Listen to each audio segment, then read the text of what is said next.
Ada beberapa pertanyaan. Yang pertama ditanyakan di sini tentang bagaimana hukum memakai peci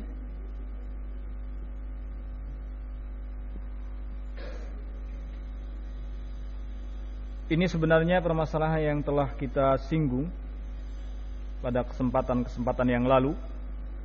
Namun tidak mengapa untuk kita ulangi uraiannya tentang persoalan ini. Menggunakan peci tidak termasuk perkara yang wajib, tidak pula termasuk perkara yang sunnah. Demikian pula memakai imamah, memakai sorban penutup kepala, tidak wajib dan juga tidak sunnah. Tetapi memakai peci itu lebih cenderung dekat kepada adab atau juga dalam rangka menjaga muru'ah. Sahabat Ibnu Umar, beliau pernah mengatakan, semenjak aku berbaiat kepada Nabi sallallahu alaihi wasallam, aku tidak pernah keluar sekalipun untuk buang hajat kecuali kepalaku tertutup. Ma'ruf, zaman dulu itu tempat buang hajat itu di luar rumah biasanya, bukan di dalam rumah. Ya. Makanya ketika Ibnu Umar keluar rumah hendak buang hajat, padahal urusannya urusan buang hajat, aku selalu memakai penutup kepala.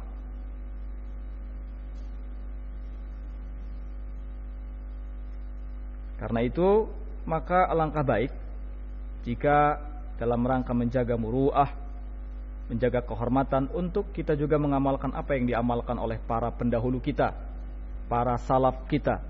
Terlebih saat seseorang melakukan salat. Karena sebagaimana yang dikatakan oleh Nabi sallallahu alaihi wasallam, seseorang yang sedang melakukan salat pada hakikatnya ia tengah berbisik kepada Rabb-Nya. Fa innahu yunaji rabbahu. Sesungguhnya ia tengah berbisik kepada Rabb-Nya. Berarti kalau demikian kita harus dalam keadaan hay'ah yang bagus, harus dalam keadaan yang rapi, bersih, ya. Kepala senantiasa tertutup, kemudian memakai pakaian yang menutupi aurat, pakaian yang paling rapi dan paling baik.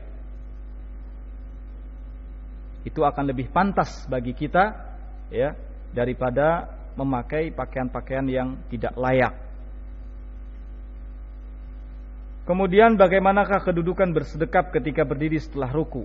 Dengan adanya yang membid'ahkan, yaitu Syekh Al-Albani rahimahullah ta'ala. Persoalan ini adalah persoalan yang kita tidak perlu untuk terlalu mendalam-dalam di dalamnya. Karena persoalan ini adalah termasuk di antara persoalan yang ijtihadi. Terjadi perbedaan pendapat di dalamnya, di mana masing-masing pendapat ada dalil. Makanya kita katakan ini persoalan ijtihadi. Dan Syekh Al-Albani rahimahullahu ta'ala, beliau membid'ahkan orang yang bersedekap setelah bangkit dari ruku. Ini sesuai dengan kapasitas keilmuan beliau rahimahullah dan ijtihadnya beliau rahimahullah. Karena beliau mengatakan bahwa tidak ada athar, tidak ada hadis satupun, tidak ada amalan dari para sahabat yang menunjukkan kalau mereka setelah bangkit dari ruku itu meletakkan tangan di atas dada atau bersedekap. Namun demikian, yang lain menganggap bahwa di sana ada dalil umum yang menjelaskan kalau seseorang yang berdiri itu meletakkan tangan kanan di atas tangan kirinya di dada. Dan berdiri sebelum ruku dengan berdiri setelah ruku sama, semuanya di dalam solat, ya. Sedangkan kita ketahui kalau seseorang dalam posisi solat sedang berdiri, itu pasti tangannya berada di atas dada atau bersedekap. Kalau ruku pasti tangannya di mana? Di lutut. Kalau sujud pasti tangannya di mana? Di tanah. Kalau kemudian duduk tasyahud, pasti tangannya di atas paha, iya. Dan begitu seterusnya. Nah, kalau berdiri pasti tangan di atas dada dalam artian bersedekap. Dan tidak ada bedanya antara berdiri sebelum ruku dan berdiri setelah ruku. Kalau ada bedanya, tolong datangkan dalilnya. Ya.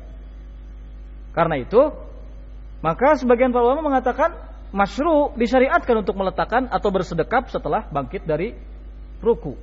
Dalilnya ada, yaitu dalil yang umum. Ya, perintah bahwa kalau seseorang berdiri sholat, maka hendaknya dia meletakkan tangan kanan di atas tangan kirinya di dada. Nah, karena itu Syekh Muqbil rahimahullahu ta'ala mengatakan bahwa menurut pendapatku kalau ini sampai dikatakan bid'ah, maka tidak sampai kepada batasan bid'ah. Sedangkan Syekh Muqbil rahimahullah sendiri berpendapat tidak bersedekap. Syekh Muqbil rahimahullah sendiri berpendapat tidak bersedekap, namun tidak mengatakan bid'ah. Ya. Beliau ketika ditanya, beliau menjawab, masalahnya adalah tidak ada dalil yang sharih. Tidak ada dalil yang sharih. Sharih itu jelas pendalilannya. Ya. Nah, karena itu jika sebagian daripada kita ingin mengamalkan bersedekap setelah ruku, maka baginya dalil dan ada pendahulunya atau ada ulamanya, dan bagi yang tidak pun tidak mengapa. Ya. Jadi jangan sampai dijadikan persoalan ini kemudian sampai masuk dalam pertikaian, saling menghajar, ya, saling membelakangi, tidak mau salam. Pokoknya kalau tidak begini salah. Pokoknya kalau bersedekap salah. Ini tidak benar. Ya. Ini tidak benar.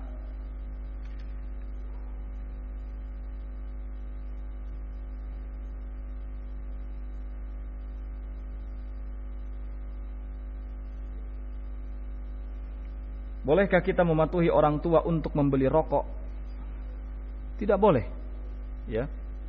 Tidak boleh karena perintah orang tua untuk membeli rokok adalah perintah yang maksiat. Rokok adalah sesuatu yang diharamkan. Loh, mana dalilnya? Dalil secara jelas memang tidak ada. Di Al-Quran Allah Subhanahu wa ta'ala tidak mengatakan rokok haram. Demikian pula dalam As-Sunnah Allah tidak Rasul sallallahu alaihi wasallam tidak menyatakan ad-dukhanu haramun. Rokok haram, sigaret haram. Nabi sallallahu alaihi wasallam tidak mengatakan begitu. Memang benar jawabannya, ya. Tetapi kita bisa ambil kesimpulan sesuatu diharamkan bukan karena ada lafaz yang sharih tentang keharamannya. Bisa jadi karena ada larangan, ya kan? Al-aslu fin nahyi lit-tahrim. Asal sebuah larangan itu bermakna haram. Demikian pula kita kenal kaidah al-aslu fil amri lil wujub. Asal sebuah perintah itu adalah wajib. Tinggal persoalannya mana agama atau keterangan dari agama yang menyatakan kalau rokok itu haram. Jawabannya adalah banyak dalam Al-Quran. Allah Subhanahu wa ta'ala mengatakan ahallallahu thayyibat wa harramal khaba'ith. Allah menghalalkan yang baik-baik dan mengharamkan yang jelek. Persoalannya tinggal ditanyakan, rokok kira-kira baik atau jelek. Jangankan para ulama, ya, semua dokter pun akan bersepakat dalam satu qaul kalau rokok membahayakan. Oleh karena itu, perkara yang tidak bisa ditolak oleh perusahaan rokok, di mana setiap rokok yang dikeluarkan harus ditempel di kertasnya itu tulisan apa? Rokok dapat membahayakan kesehatan atau bahkan janin. Ini pengakuan yang pengakuan yang jujur bahwa rokok adalah sesuatu yang mudarat. Sementara syariat sangat membenci perkara-perkara yang mudarat. Ya. Syekh Al-Albani rahimahullah ketika ditanya tentang hukum rokok, beliau balik bertanya, "Menurut Anda suka minum teh?" "Ya, suka." "Menurut Anda, teh itu halal atau haram?" Dia mengatakan halal. "Mana dalilnya dari Al-Qur'an? Mana dalilnya dari As-Sunnah?" Dia tidak bisa jawab. Karena memang dalam Al-Quran tidak ada kalimat syai halal, teh halal, tidak ada. Dalam As-Sunnah juga demikian, tidak ada. Syekh mengatakan, dari mana Anda mengatakan kalau teh itu halal? Dia mengatakan, ya dari keumuman dalil. Allah menurunkan air suci dan mensucikan. Kemudian saya mengatakan demikian pula rokok. Kita ambil katakan bahwa rokok adalah haram karena ada dalil umum. Ahallallahu thayyibat wa harramal khaba'is. Allah menghalalkan yang baik-baik dan mengharamkan yang jelek-jelek. Kemudian janganlah kalian jerumuskan diri-diri kalian kepada kebinasaan. Ya. Nah, karena itu perintah orang tua ketika menyuruh untuk beli rokok jangan ditaati karena perintah ini adalah perintah yang mengandung maksiyah. Perintah yang mengandung kemaksiatan. La ta'ata fi makhlukin fi ma'siyatil khaliq. Tidak ada ketaatan terhadap makhluk dalam rangka bermaksiat kepada sang khaliq. Ya. Kalau ada yang mengatakan rokok makruh, taib, rokok makruh. Makruh itu maknanya apa? Makruh itu artinya sesuatu yang dibenci. Lah kenapa? Diminum rokoknya. Kenapa diisap rokoknya? Kalau memang rokok itu sesuatu yang makruh, sesuatu yang dibenci. Dan makruh itu ada tingkatan-tingkatannya. Ada yang makruh karahiyat tahrim, yang sampai kepada pengharaman. Ada yang makruh karahiyat tanzih. Kita tanya, taib makruh, ini makruh yang sampai batasan mana? Batasan haram atau batasan tanzih? Sementara seorang muslim diperintahkan untuk menjauhi hal-hal yang makruh. Diperintahkan untuk menjauhi hal-hal yang tidak disukai, hal-hal yang dibenci oleh syariat.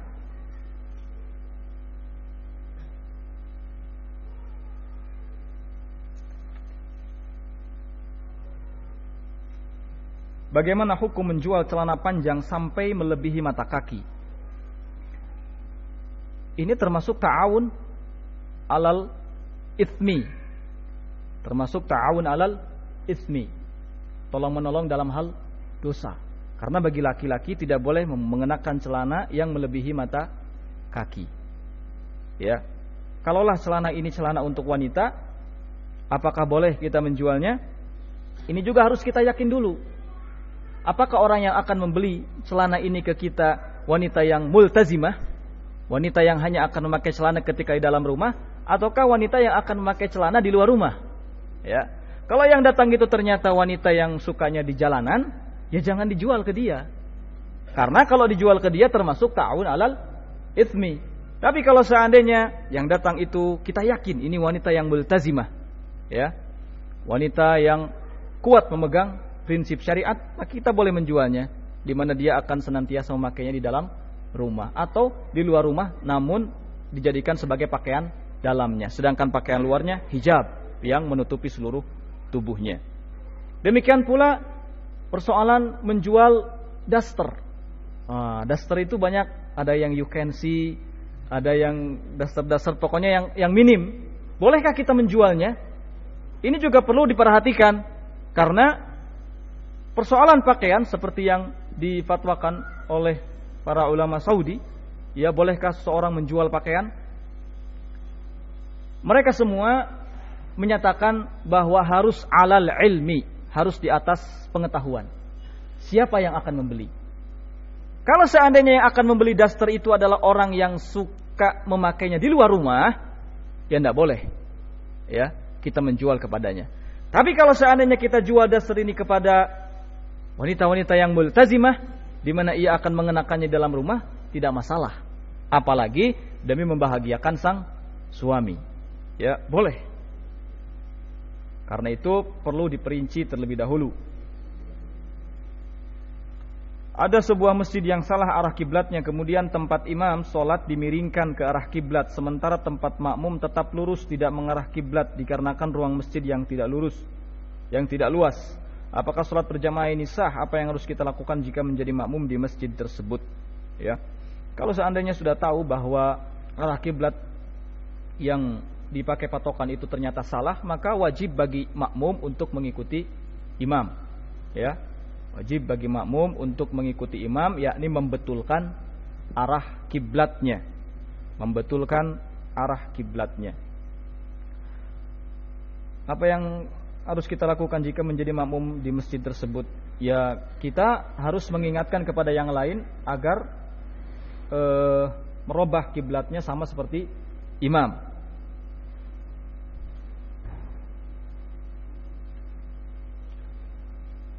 Bagaimana hukum menjual buku-buku tentang ekonomi, fisika, akuntansi? Apakah boleh? Sangat baik sekali kalau seandainya buku yang dijual itu adalah buku-buku agama. Ya, sangat baik sekali kalau seandainya buku yang dijual itu adalah buku-buku agama. Apa manfaat dan faidah yang akan kita peroleh dari menjual buku-buku yang seperti ini? Paling cuman persoalannya duit, itu kan? Persoalan cuman mal, fulus, nukud, itu aja persoalannya.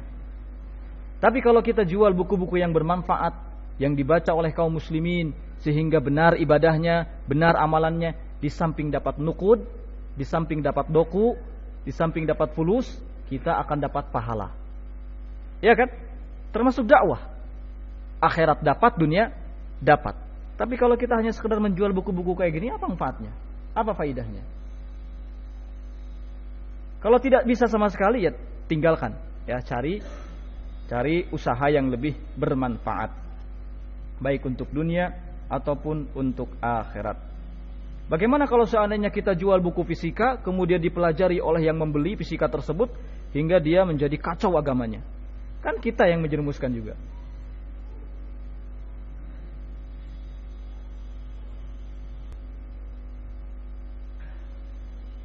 Jika tanah waris dibeli oleh bank dikarenakan dijual oleh pihak anggota keluarga, yakni ahli waris, dan kita sebagai salah seorang ahli waris tidak bisa berbuat apa-apa dengan permasalahan jual beli itu, bagaimana dengan uangnya itu? Apakah halal? Apakah boleh kita menggunakannya? Yang jelas semua persoalan yang terkait dengan bank hendaknya kita berhati-hati dan sebisa mungkin untuk menjauhinya.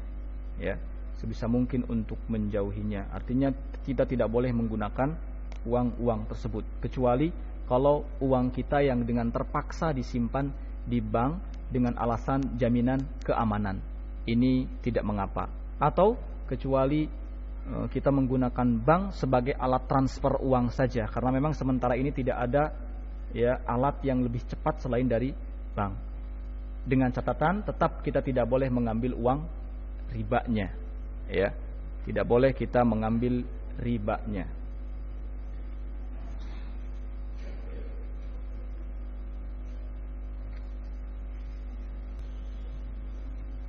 Di sini ada yang bertanya, firman Allah Subhanahu wa taala dalam Quran surat Al-Ahzab, "Wa idza sa'altumuhunna mata'an fas'aluhunna min wara'i hijab." Tentang mohon bagaimana maksud dari ayat ini.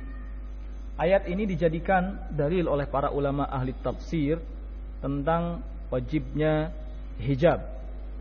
Tentang wajibnya hijab, di antara mereka seperti Imam Al-Qurtubi dan juga yang lainnya berpendapat bahwa ayat ini menggambarkan tentang wajibnya hijab.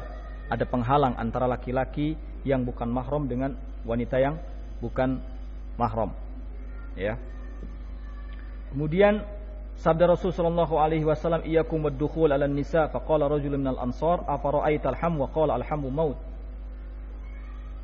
Nabi sallallahu alaihi wasallam dalam hadis ini mengatakan, hati-hati kalian dari masuk menemui wanita.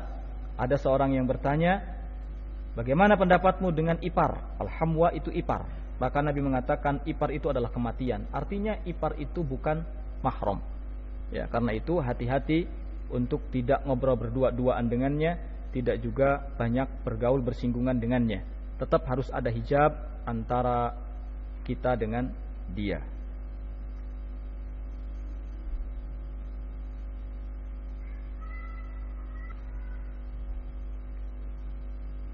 Kita cukupkan sampai di sini. Subhanakallahumma bihamdik, asyhadu an la ilaha illa anta, astaghfiruka wa atubu ilaik. Walhamdulillahirabbil alamin. Wallahu taala alam.